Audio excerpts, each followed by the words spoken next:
J'espère que vous avez passé de bonnes vacances de Pâques ou passé une merveilleuse, une joyeuse Pâques. Pour moi, j'ai passé excellente, une excellente journée de Pâques. Voilà, on va dire, en famille, comme d'habitude. Et donc, petite vidéo comme ça, comme d'habitude, à l'improviste, de façon spontanée, où je m'amuse avec mon petit pinceau. Enfin, c'est pas un petit pinceau, c'est un gros pinceau. Et c'est aussi, je profite pour cette vidéo pour vous montrer mes derniers chefs-d'œuvre. Alors, petit chef-d'œuvre, c'est pas des, voilà, c'est des créations, mes dernières créations, illustrations. À commencer par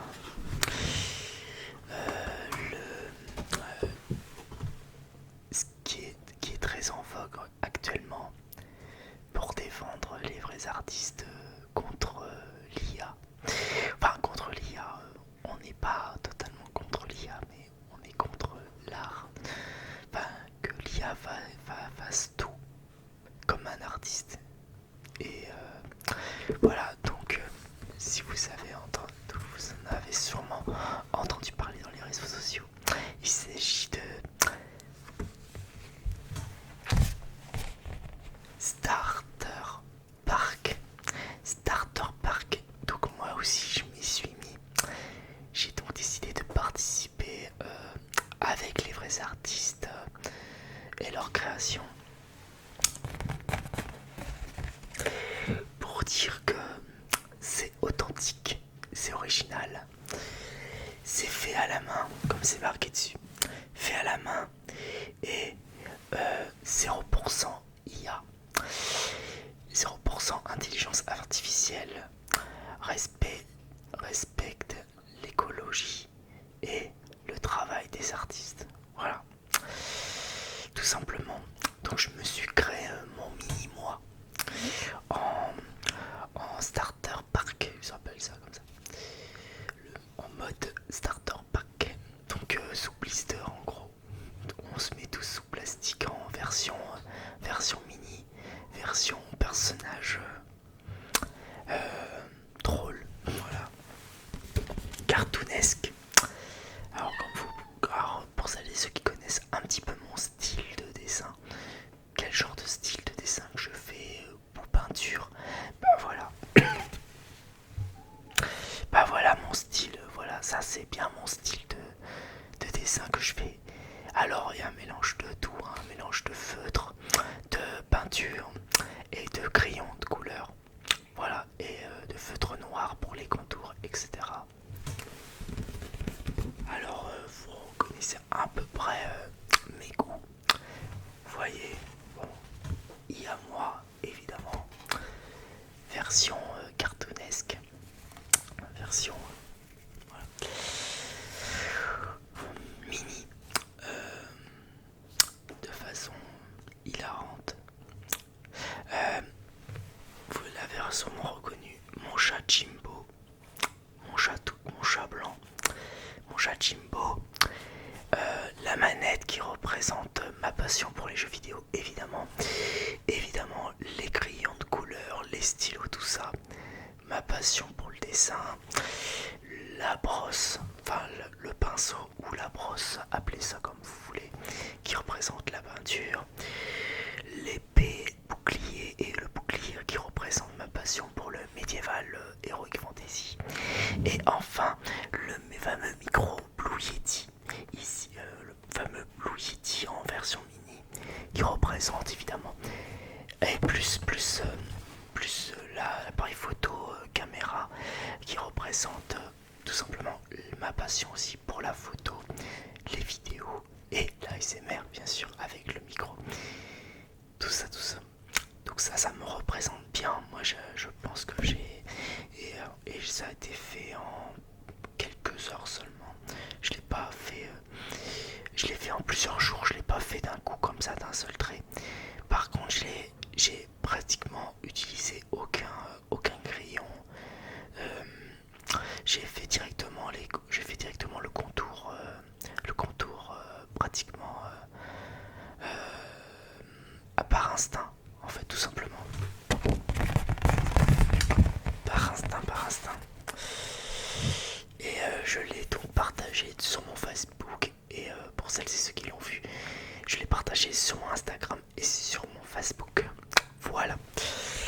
que j'ai tout simplement partagé au plus grand nombre pour, une question de faire valoir notre différence par rapport à l'IA.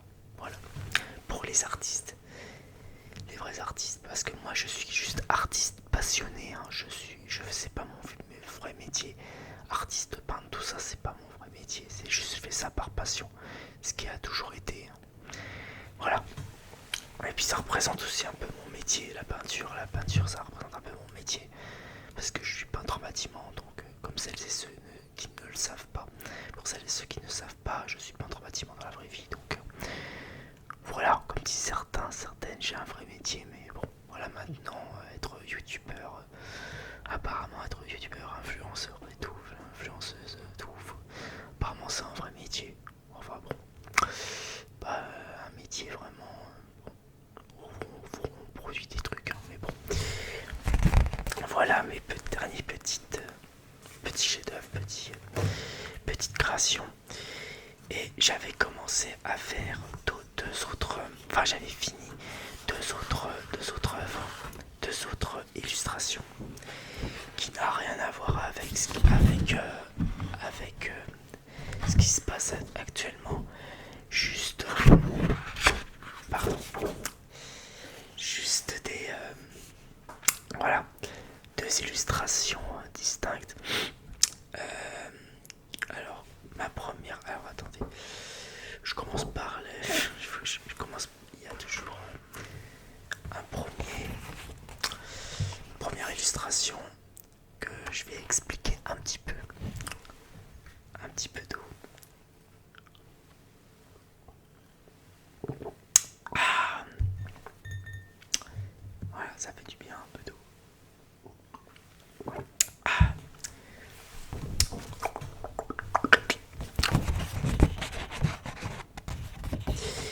Et ben j'ai créé un clown, un genre de clown de l'espace, on va dire, un genre de clown de l'espace, qui a les pompes qui envoie qui fait fuser en fait. C'est un clown magicien fusée quoi, qui vole, un clown qui se prend pour un super héros avec ses inventions farfelues. Alors c'est vraiment un pur délire, hein. C'est vraiment, il n'y a pas d'histoire là-dedans. C'est juste, voilà, je décris un petit peu en quoi ça représente ce fameux dessin. Alors, il y a du feutre.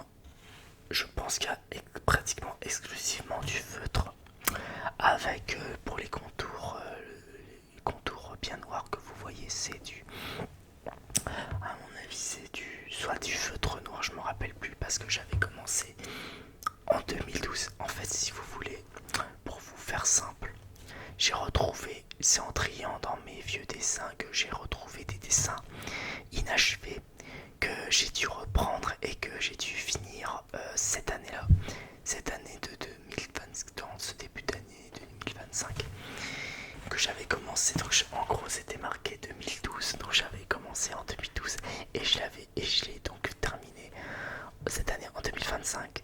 C'est drôle, non? En fait, ça fait un petit peu écho avec mon autre grand dessin, un peu peinture aussi, que j'avais fini en fin d'année dernière.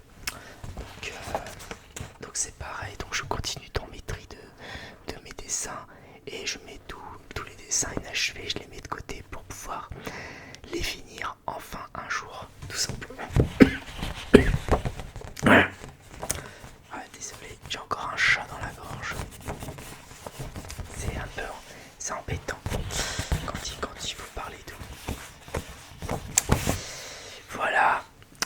Et enfin, le dernier dessin. Alors c'est pas un dessin, c'est un mélange. Alors, pareil, c'est pas une nouvelle illustration, c'est pareil.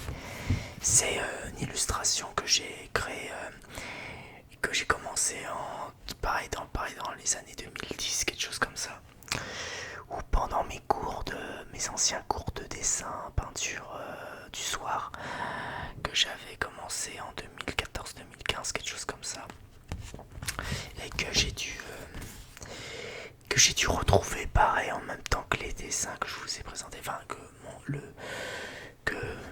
que le dessin que je viens vous présenter là, le clown, tout comme le clown, je l'ai retrouvé ce fameux dessin peinture, enfin surtout peinture inachevée que j'ai dû terminer cette année-là. Donc là, c'est censé représenter un haut. Alors, vous voyez ce genre, vous voyez un genre de roue, une roue, vous voyez une sorte de roue, une roue ou un pneu, vous voyez comme un genre de pneu ou une roue. Et en fait, c'est tout simplement c'est le haut qui veut dire le haut de opéra. En fait, en gros, faut dire une lettre, n'importe quelle lettre, et faut illustrer en quoi la lettre O m'inspirait en fait. Et le O m'inspirait, la lettre O me faisait penser à opéra, comme le O de opéra. Donc en gros c'est pour ça j'ai fait une sorte d'opéra.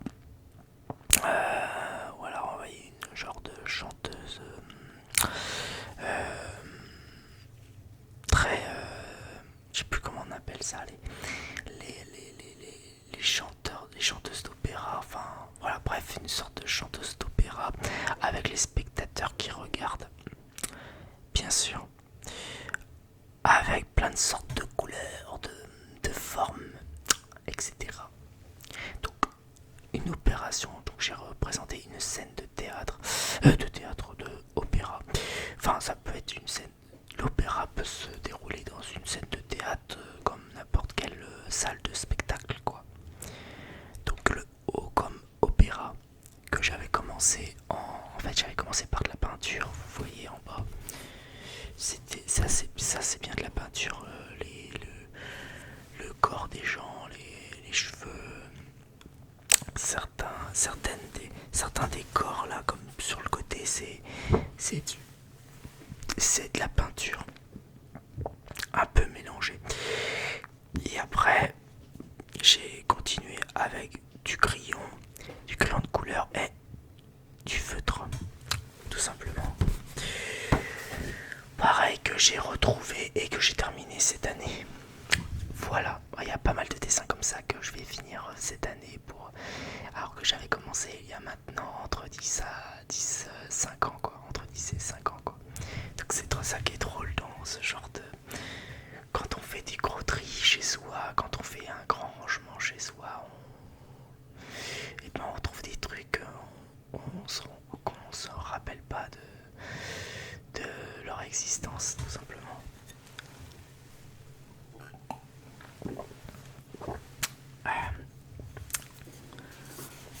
Voilà mes chers amis, c'était une présentation de mes dessins. Sinon quoi de neuf, j'ai passé une bonne semaine de vacances. J'ai beaucoup profité de moi, de mes amis, mes proches, ma famille, bien sûr. Je me suis préoccupé, un petit peu préoccupé par ma santé. Je n'ai rien de spécial à part que... voilà, après c'est secret médical, mais bon, rien de bien grave, hein. En gros, voilà, je fais une prise de sang, j'ai eu des résultats plutôt positifs. Après, à part qu'il y a 2-3 trucs qui est limite, mais à part ça, tout va bien. Tout va bien, j'ai pas à m'inquiéter plus que ça. Faut juste que j'aille voir mon médecin pour en parler avec lui si c'est préoccupant ou pas. Mais de toute façon, ça aille mieux, faut changer un peu d'hygiène de vie.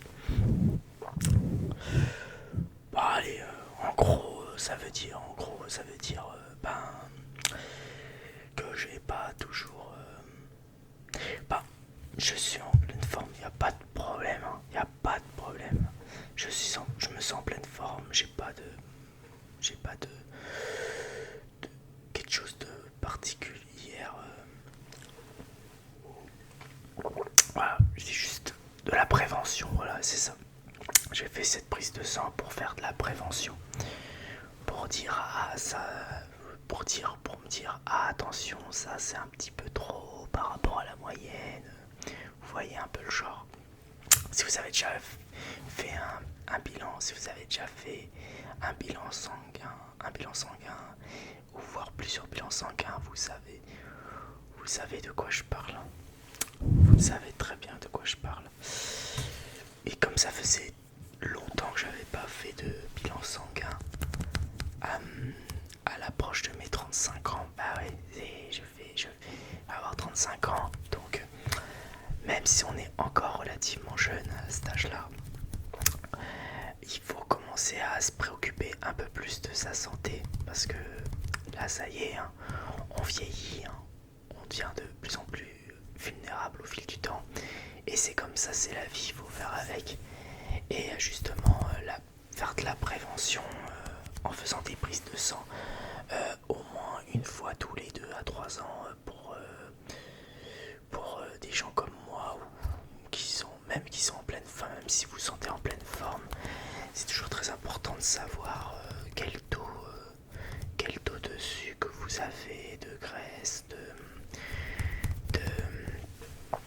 de sel et tout, etc. Enfin, c'est beaucoup par question d'alimentation, d'activité sportive et tout, etc. Et voilà. Donc par prévention, j'ai fait une prise de sang pour voir si j'avais rien. Et donc il va falloir que je fasse un peu plus attention à ma santé dorénavant. Mais encore une fois, rien de bien alarmant, juste un petit changement de régime alimentaire ne ferait pas de mal. Après ça m'empêche pas de m'amuser, de profiter de la vie, car ça arrive à tout le monde de faire des excès. Voilà, on a tous nos comment on appelle ça, on a tous nos faiblesses, on va dire, on a tous nos petits excès, on est tous accro à quelque chose, on a tous et toutes nos addictions.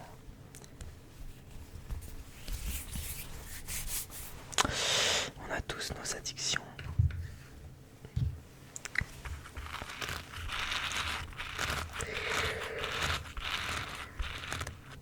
Mais vous inquiétez pas pour moi, tout va bien. Globalement, tout va bien. Faut juste surveiller un peu plus. Voilà.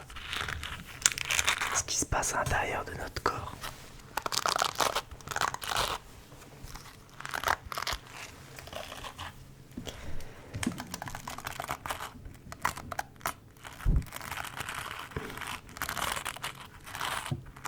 Ça c'est la petite brosse, un petit peigne pour mon Jimbo, pour les poils de mon Jimbo, qui m'envoie pas mal de poils en ce moment.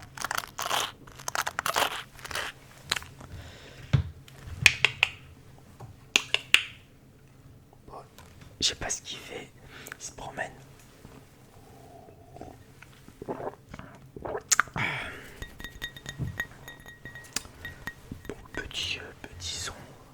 Petit son déclencheur.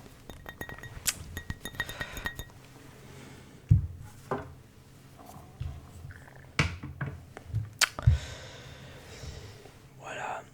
Sinon, sinon au niveau culture, est-ce qu'il y a du nouveau dans les jeux vidéo? Ben rien.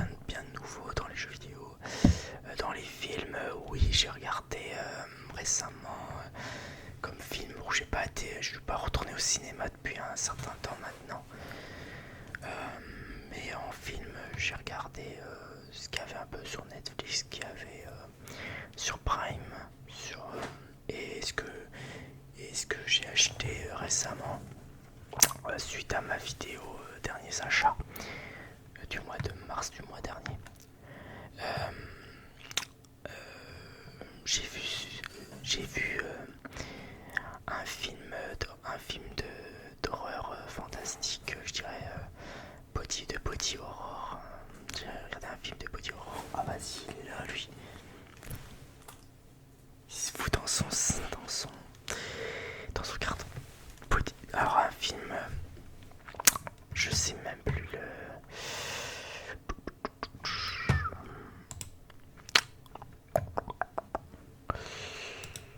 Alors, Substance. Parce que je me rappelle plus les noms des actrices qui jouent dedans. Voilà. Substance est un drame et de body horror franco-américano-britannique, coproduit, écrit et réalisé par Coralie Fargit, je sais pas comment on le dit, sorti en 2024, donc l'année dernière. Le film est présenté en compétition officielle au Festival de Cannes 2024 où il remporte le prix du scénario. Alors il y a l'actrice Demi Moore, voilà c'est ça, Demi Moore, Margaret Qualley et Denis Cade. Alors après, on voit pas beaucoup d'acteurs ou d'actrices dans ce film, mais c'est très passionnant, c'est body horror, donc on voit des transformations, on voit des trucs vachement bizarres, chelous. Et franchement, je pense que c'est un des meilleurs films de body horror que j'ai vu depuis La Mouche. Pour moi, parce que body horror, parce que La Mouche en niveau body horror, c'est vraiment un grand classique de l'horreur et body horror hein, pour moi. Et Substance me fait penser à ça un peu. Et je crois qu'il y avait un autre film de body horror que j'avais vu mais que je me rappelle plus du nom. C'est que ça m'a marqué un peu mais pas tant que ça. Bref, je me rappelle plus trop. Bref, j'ai pas mal aimé. J'ai trouvé ça très bizarre, très dégueulasse, un peu dégueu. Mais c'était vraiment un bon film que si vous êtes fan du genre body horror, et ben c'est un film que je vous conseille très très vivement. Tout simplement. Je n'en dirai pas plus parce que voilà, je vais faire bref sur les films que j'ai vus récemment. Qu'est-ce que j'ai vu d'autre? Eh ben récemment j'ai vu là aujourd'hui, là au moment où je fais cette vidéo, j'ai regardé sur Prime Video en location Dallas Boyer Club avec l'acteur Matthew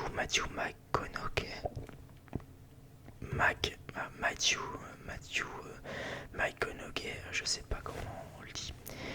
Il y a Jared Leto, Jennifer Garner.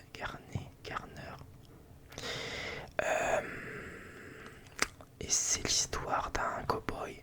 C'est dans les années. En fait, apparemment, c'est tiré d'une histoire vraie. C'est inspiré d'une histoire vraie. Ça se passe en 1985 à Dallas. Ron Woodruff, un cow-boy violent, macho et homophobe, adepte du rodéo, de l'alcool, de la cocaïne et du sexe, est déclaré séropositif au VIH et apprend qu'il ne lui reste plus que 30 jours à vivre. Fatalité qu'il nie et rejette d'abord violemment, mais alors qu'il croyait le sida réservé aux homosexuels, il comprend à la lecture de documents documents spécialisés que ces rapports non protégés avec des toxicomanes ont été la cause de sa maladie. Face à l'inefficacité et à la dangerosité de l'AZT, seul médicament antirétroviral autorisé sur le sol américain à cette époque, il se lance dans la contrebande de médicaments de remplacement qui ne sont pas autorisés par la FDA, l'agence américaine qui s'occupe des médicaments. Il s'associe rapidement avec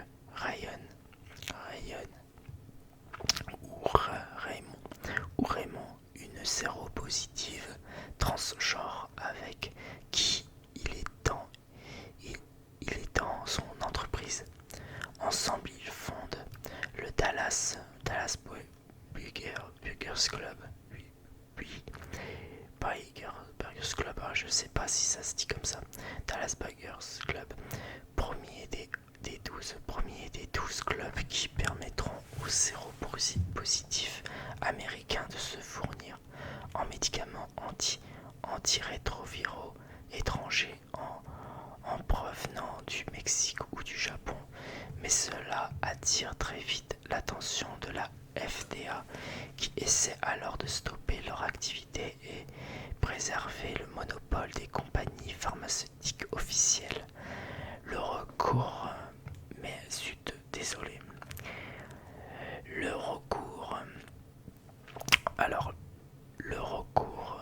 ça je sais plus où j'en suis. Le recours à ces médecines de remplacement lui rend une santé suffisamment bonne pour vivre bien au-delà des 30 jours fatidiques. De plus, sa perception des homosexuels se trouve considérablement changée au point qu'il devient lui-même méprisé et rejeté par ses anciens amis du monde du rodéo. Franchement, excellent film, c'était sorti en 2013. Il y a l'acteur Matthew qui a joué dans le Loup de Wall Street avec Leonardo DiCaprio, et il a joué aussi dans Interstellar. Il joue le père dans Interstellar, celui qui s'en va dans l'espace. Voilà. Donc vraiment un très beau film, faut que je vous recommande. En plus, ça parle du sida, du lobbying pharmaceutique pour des médocs. Donc on voit dans ce film le combat des séropositifs qui tentent tant bien que mal dans l'illégalité de se procurer des médicaments soi-disant un peu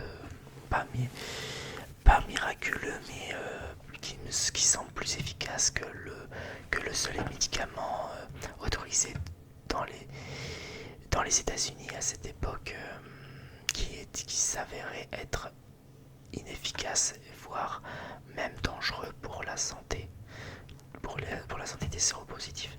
Donc voilà, si vous avez bien écouté le synopsis, ça parle en gros de ça. Vu que ça se passe dans les années 80, en plus on est en pleine période où le sida a explosé et tout. Donc vraiment un très beau film que je vous recommande d'aller voir. Et voilà, voilà.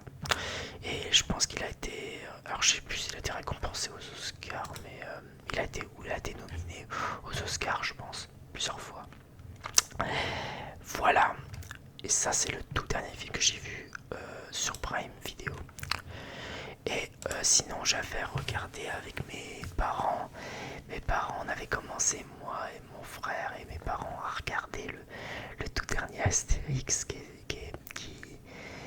qu'ils ont diffusé sur TF1, l'Empire du Milieu, la Astérix et Obélix et l'Empire du Milieu, avec Guillaume Canet Guillaume Canet en Astérix et Gilles Lelouch et tout un paquet d'acteurs, tous presque ridicules les uns que les autres. On avait commencé à regarder ça au début, le seul un des seuls acteurs qui arrivait à peu près à nous faire rire, c'est Philippe Catherine dans son quand il joue Assurance Twix, l'assurance Twix, enfin voilà, qui joue le chanteur relou quoi, dans Astérix. Donc c'était vraiment sympa, enfin c'était sympa, non c'était juste nul quoi, enfin on a voulu regarder quand même parce que ça quand même attiré notre attention parce que on trouvait que bon, les décors étaient à peu près corrects, le style les Gaulois, le respect de la BD était à peu près, enfin la fidélité de la BD est relativement respectée aussi. Mais c'est chiant, c'est nul, c'est nul à chier. On sait, tout le monde s'est fait chier. Moi je me suis fait chier, mon frère s'est fait chier, tout le monde s'est fait chier, mes parents se sont fait chier.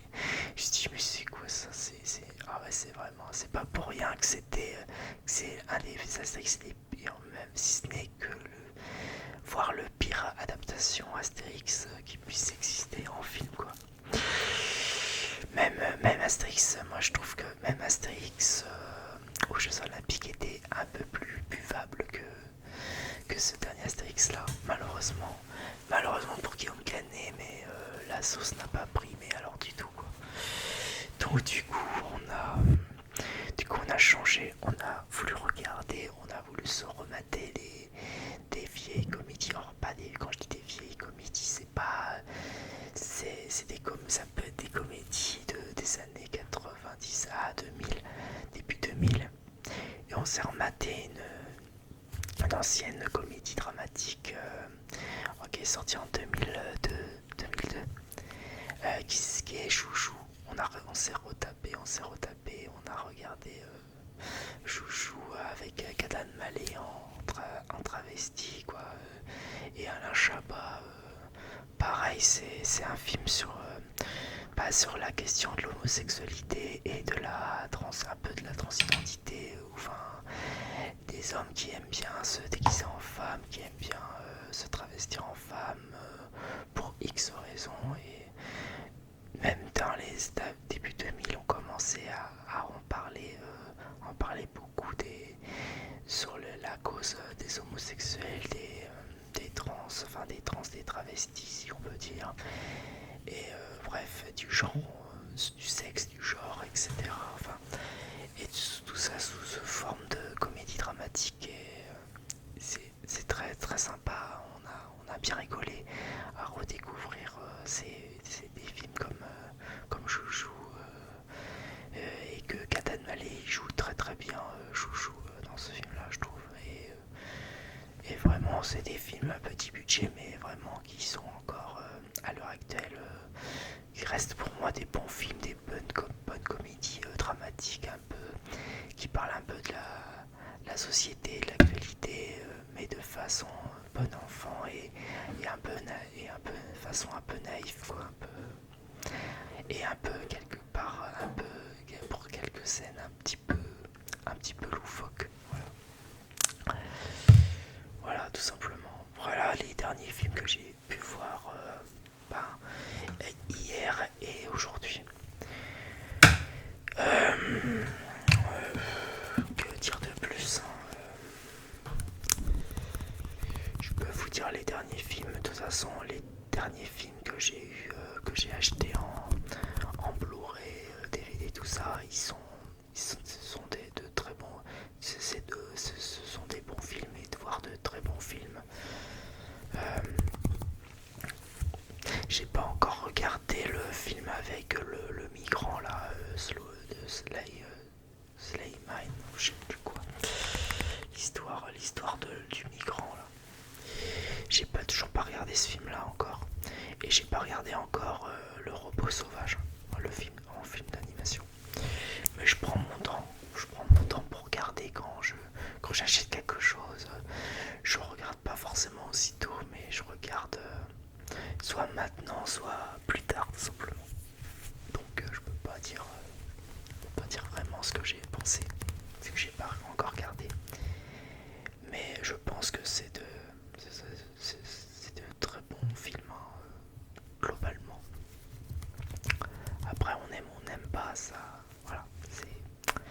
chacun son genre, chacun ses goûts.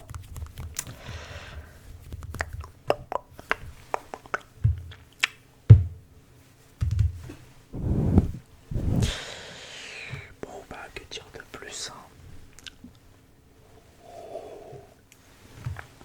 Si ce n'est que j'espère que vous avez passé de très bonnes vous avez été un petit peu gâtés à Pâques, vous avez été vous avez bien fait des Pâques et il y en a qui n'ont peut-être pas fait des Pâques, mais vous avez bien profité de votre journée, votre jour férié quoi, jour férié du lundi de Pâques et vos vacances et vos petits séjours, etc.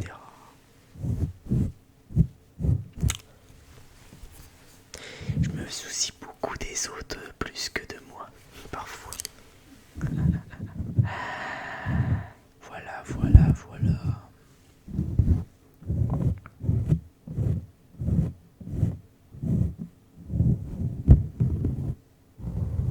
Ah si, c'est dernière chose que je peux dire avant de vous quitter là-dessus.